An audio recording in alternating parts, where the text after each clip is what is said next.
Shalom, graça e paz, meus amados. Mais uma aula do curso pastoral da matéria homilética. Estamos agora na terceira aula, nós vamos falar sobre metodologia científica. Queridos, eu confesso aos amados que quando eu comecei a fazer o curso teológico, que eu vi essa matéria, eu me escandalizei. Então dizia eu, como que pode ensinar uma matéria dessa? Para que serve isso, meu Deus do céu? E depois eu comecei a fazer um curso de técnico de contabilidade e lá fora abordada mais uma vez a matéria metodologia científica. E eu comecei a me apaixonar por essa matéria quando eu fui fazer o curso de faculdade. Lá nós tivemos 2 semestres, 2 anos de faculdade teológica, da matéria metodologia científica. E quando eu fui fazer a outra faculdade, logo de cara, metodologia científica. É uma matéria agradável que fala tudo sobre a necessidade, a eficácia de uma boa pesquisa, de formas e modelagens para que você faça um documento, para que você faça um trabalho, uma monografia, a escrever um livro, escrever uma apostila, enfim, entre diversas finalidades que a metodologia tem, ela tem os métodos para você pesquisar.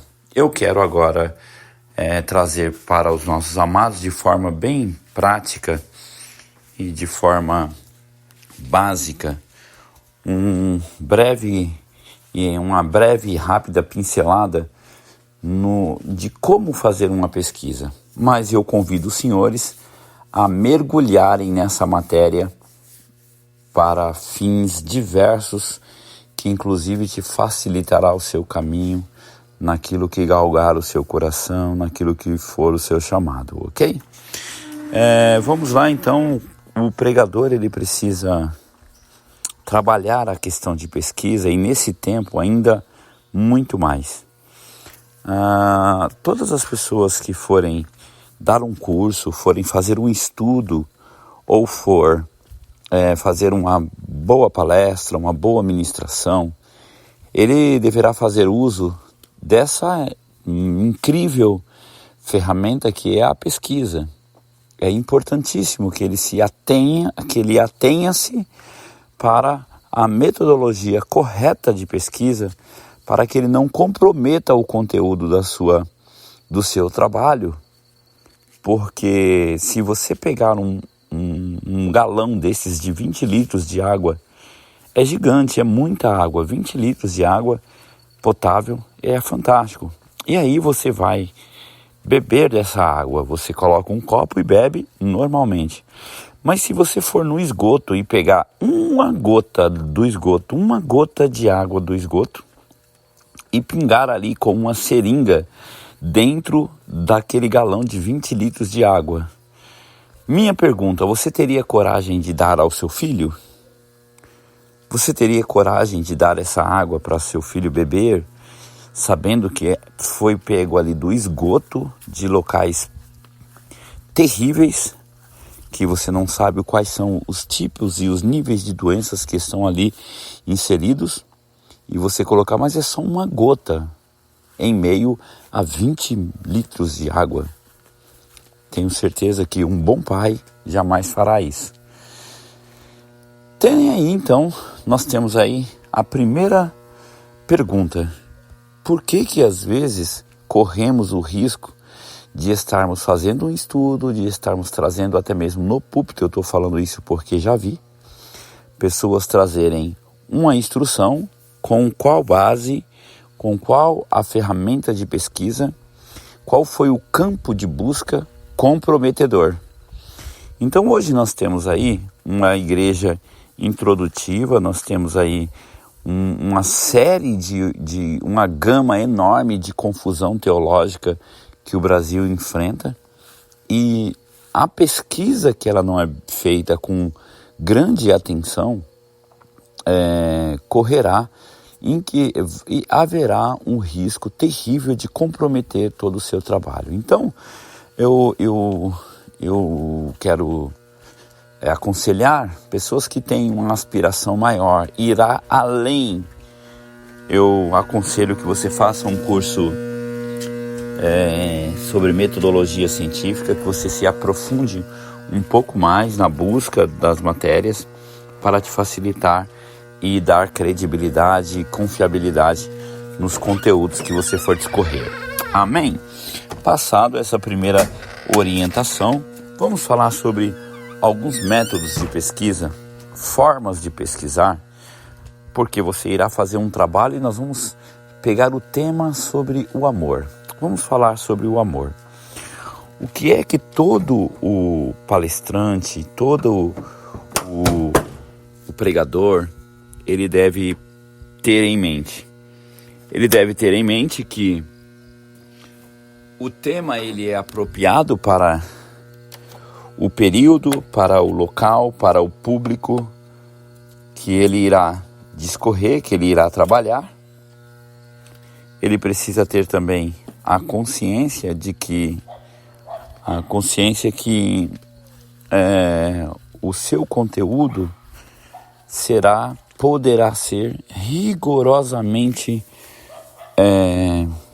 analisado, friamente calculado por pessoas que com boa intenção ouvirá e irá querer te ajudar, irá querer cooperar, mas também haverá um público que friamente calculará e reprovará e buscará com todo finco a exposição do seu erro, tanto teológico como de pesquisa, enfim.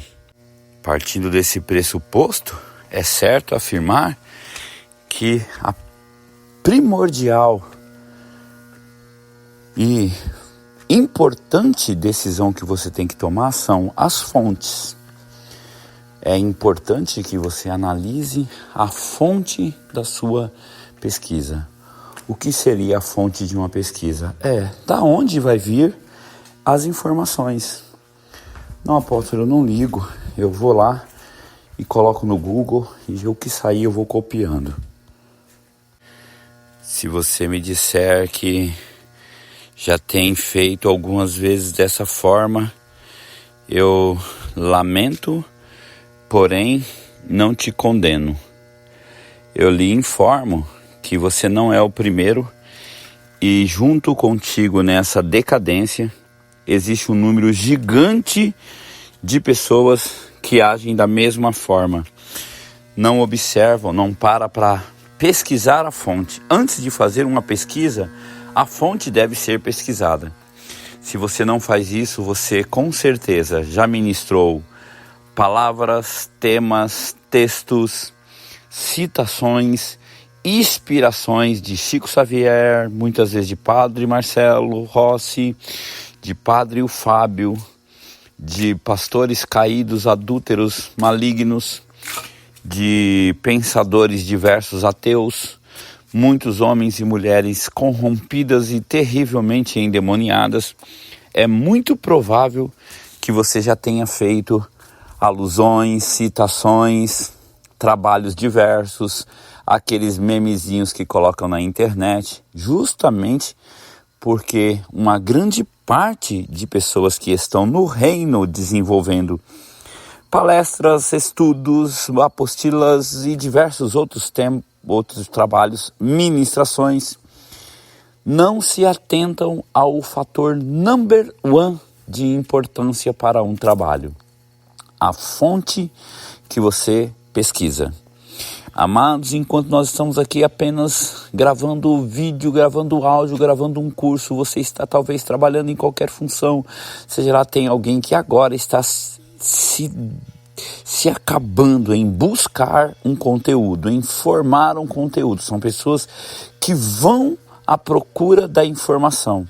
Essas pessoas, elas devem ser lembradas na hora de você montar o seu trabalho, que são as pessoas que fazem aquilo, que é o dono da matéria. Inclusive, é muito importante até citarmos o nome de quem diz isso, de quem fez isso, quem criou essa peça. Chama-se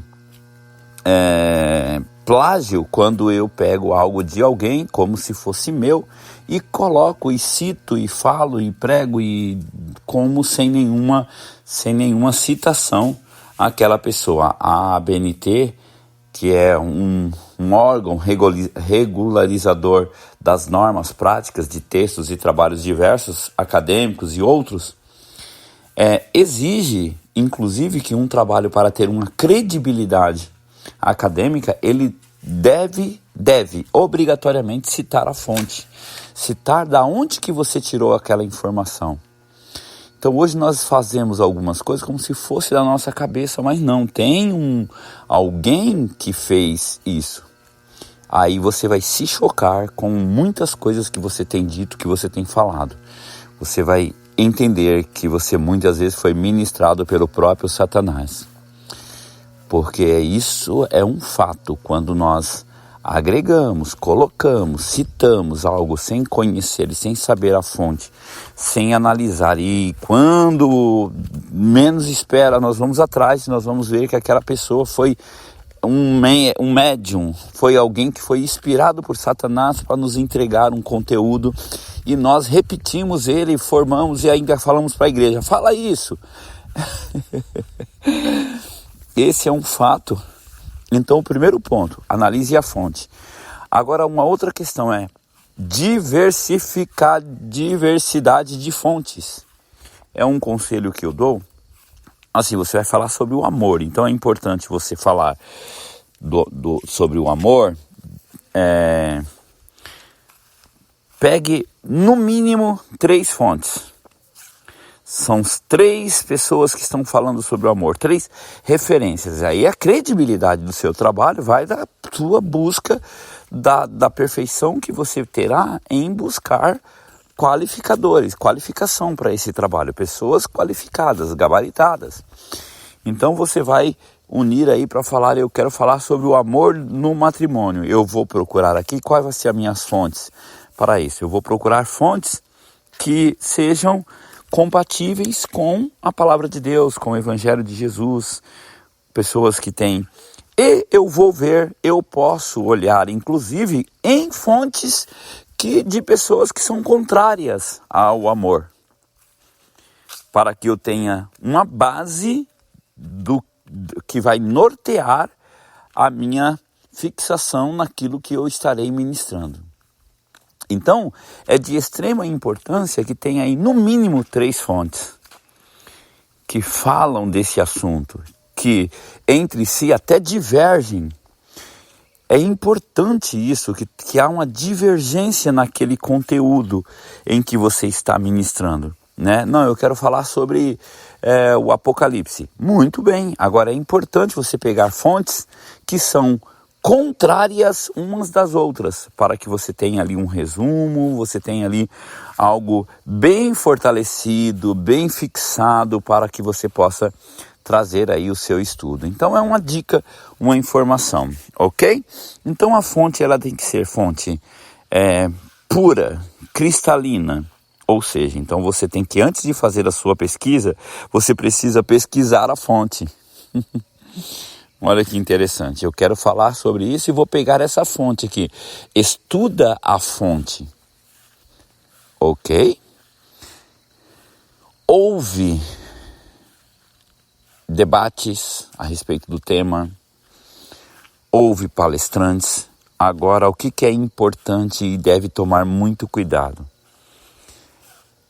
Quando você nós vamos falar sobre isso, sobre preparando sermões. Mas tomar muito cuidado para você não fazer o Ctrl+C, Ctrl+V, que é o copiar e colar. Senão você vai estar somente sendo um papagaio reproduzindo o que outros disseram. E está muito bem, você pode fazer justamente isso, mas é honesto você chegar no final e falar: amados, quem ministrou isso aqui não foi eu. Deus não me deu isso. E eu nem fiz um estudo, isso aqui não foi uma base, isso aqui foi uma cola da pessoa. Eu estou falando, eu estou só repetindo, eu fui aqui um reprodutor, eu reproduzi tudo que essa pessoa construiu, o que ela formou, o que ela produziu. Isso é de extrema importância. Amém? Conteúdos de internet é perigosíssimos, principalmente palestras diversas, tem grande dificuldade. Muitas vezes não peca na credibilidade em si, porque muitos teólogos sérios estão na internet, mas peca no ambiente. Você pega um conteúdo de grandes nomes da teologia, grandes nomes apostólicos, e você vai aplicar na nossa igreja, Parque Santos Dumont, Guarulhos, São Paulo, Brasil.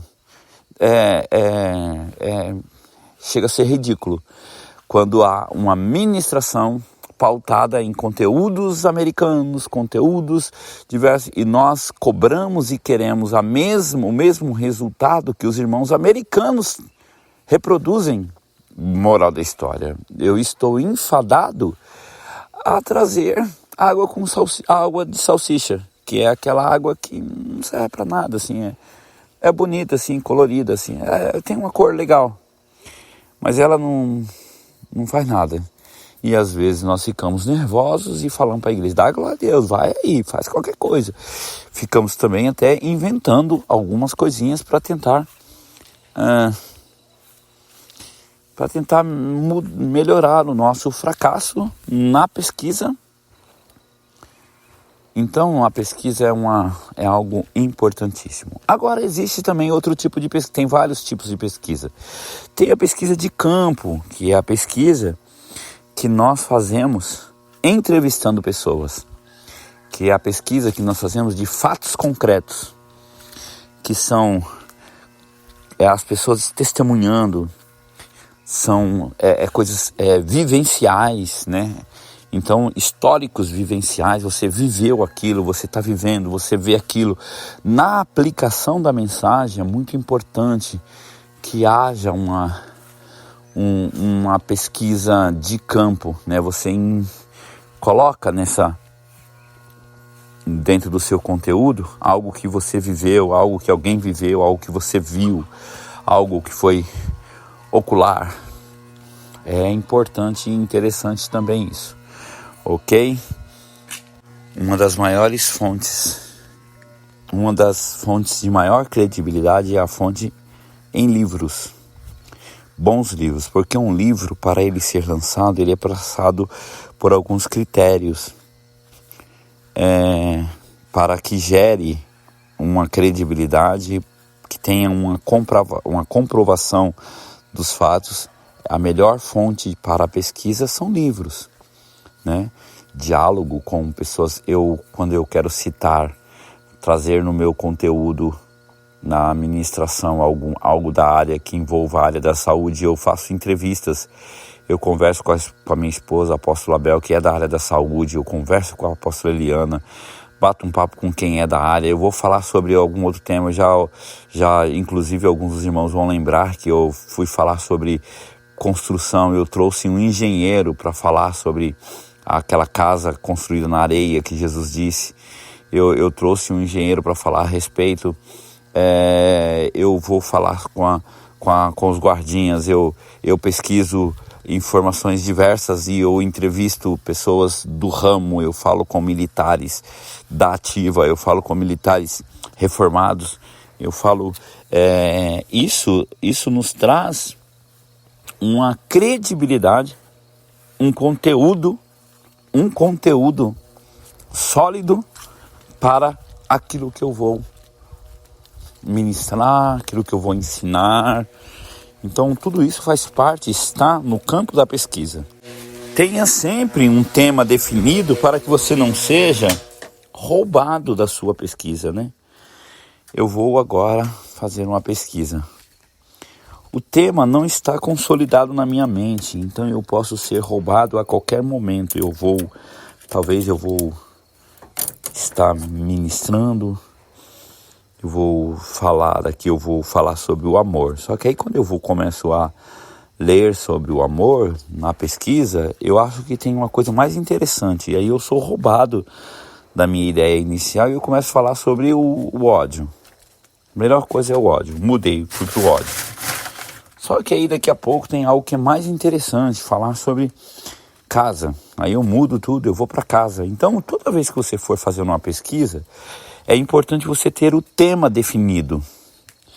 Eu tenho o tema que eu quero pesquisar, é isso daqui, eu não vou sair desse tema. Então, tudo que envolver esse tema me será útil. Só que esse campo de pesquisa, inclusive agora com o advento geral da internet, com tanta informação, seremos bombardeados e teremos assim uma vontade enorme de migrar. Porque você puxa um assunto e vem outros assim muito mais interessantes. Eu já me vi quantas vezes estudando um tema, quando menos espero eu estava lá pensando em outra coisa, falando outra coisa, juntando outras informações. Nossa, como que esse assunto aqui é interessante, meu Deus, olha como... Aí, bum, bati um martelo na minha cabeça. Volta pro seu tema, deixa isso daí, depois você vê. Outra hora você procura essa coisa, vai pensar naquilo que você estava fazendo, senão não vai dar tempo. Então, é importante ter aí a definição, ter exato aí, definido esse fator tema. Falamos sobre a questão de você ter várias fontes, mas dentro de um equilíbrio, dentro de uma normalidade, porque se você também ampliar o número de fontes, pode comprometer a sua pesquisa. Então não faça algo amplo, tão gigante. Olha, eu estou pesquisando em 10 livros para trazer uma ministração. Quer dizer, será muito complicado, né? Até porque existe uma divergência enorme e o processo de comunicação, ele sempre alterará de um para o outro, correto? Muito bem, eu quero agora encerrar essa parte do curso, essa aula, convidando você a fazer perguntas a respeito, também discorrer algo, comentar algo sobre o assunto, ok? Não tenho nada, posso entender tudo, é muito bom, porque na hora do questionário você vai estar muito bem, ok? Deus abençoe, voltamos na próxima aula.